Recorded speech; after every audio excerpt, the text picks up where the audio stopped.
নমস্কার সবাইকে, আমি মৌমিতা আর আপনারা দেখছেন লেটস কুক উইথ মৌমিতা। আজকের আমি আপনাদের সাথে নিরামিষ পনির কোপ্তাকারির রেসিপি শেয়ার করব। আর কীভাবে বানালে পনিরের কোপ্তাগুলো একদম ফাটবেও না আর ভিতর থেকেও একদম সফট হবে, সেই রেসিপিও শেয়ার করব। তো চলুন তাহলে রেসিপিটা শুরু করা যাক। প্রথমে আমি কোপ্তাগুলোকে বানিয়ে নেব। তাই এখানে 150 গ্রাম পনির মিক্সচারের মধ্যে খুব ভালো করে পেস্ট করে নিয়েছি। মিক্সচার থেকে একটা পাত্রের মধ্যে ঢেলে নেব পনিরগুলোকে। আপনারা চাইলে শুধুমাত্র পনির দিয়েও কোপ্তাগুলো বানিয়ে নিতে পারেন, তবে এখানে আমি পনিরের সমপরিমাণে নিয়ে নিয়েছি সিদ্ধ করা আলুটাকে একটু গ্রেট করে নিয়েছি। এরপর দিয়ে দিয়েছি স্বাদ মতো লবণ ও চিনি আর 1 চামচ ময়দা। দিয়ে দেব 1 চামচ কাজু ও কিশমিশ কুচি, 1 চামচ লঙ্কা ও আদা কুচি। এরপর খুব ভালো করে সমস্তটা মিশিয়ে নেব। খুব ভালো করে মিশিয়ে নেওয়া হয়ে গেলে এরপর ছোট ছোট কোপ্তার আকারে বলগুলো রেডি করে নেব। আর এই কোপ্তাগুলো গোল করার সময় কিন্তু খুব বেশি চাপ দিয়ে গোল করলে হবে না, তাতে করে ভেঙে যেতে পারে। দেখুন কত সুন্দর আমার বানিয়ে নেওয়া হয়ে গিয়েছে। একইভাবে সব কোপ্তাগুলো রেডি করে নেব। এরপর একটা বাটিতে 6 থেকে 7টার মতো কাজু বাদাম আর 1 চামচ চারমগজ নিয়ে একটা মিহি পেস্ট বানিয়ে সাইডে রেখে দেব। এদিকে একটা কড়াই আমি তেল গরম হতে বসিয়ে দিয়েছিলাম। তেল গরম হওয়া শুরু করলে একে একে কোপ্তাগুলো দিয়ে ভেজে নেব। আর এই কোপ্তাগুলো ভাজার সময় খুব বেশি একটা তেলটা গরম করলে চলবে না।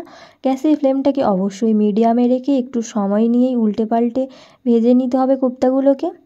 আর কোপ্তাগুলো কিন্তু খুব সাবধানেই উল্টে পাল্টে দিতে হবে। দেখুন কোপ্তাগুলোকে আমার একটু লাল লাল করে ভেজে নেওয়া হয়ে গিয়েছে। এরপর এগুলোকে তুলে নেব। আর ওই একই কড়াইয়ে কিছুটা তেল কমিয়ে রেখে ওর মধ্যে দিয়ে দেব গোটা গরম মশলা, 1 চামচ আদা ও কাঁচা লঙ্কা বাটা। আদা ও কাঁচা লঙ্কাটাকে খুব ভালো করে ভেজে নিয়ে দিয়ে দেব টমেটো বাটা। এখানে আমি একটা টমেটো নিয়ে বেটে নিয়েছিলাম।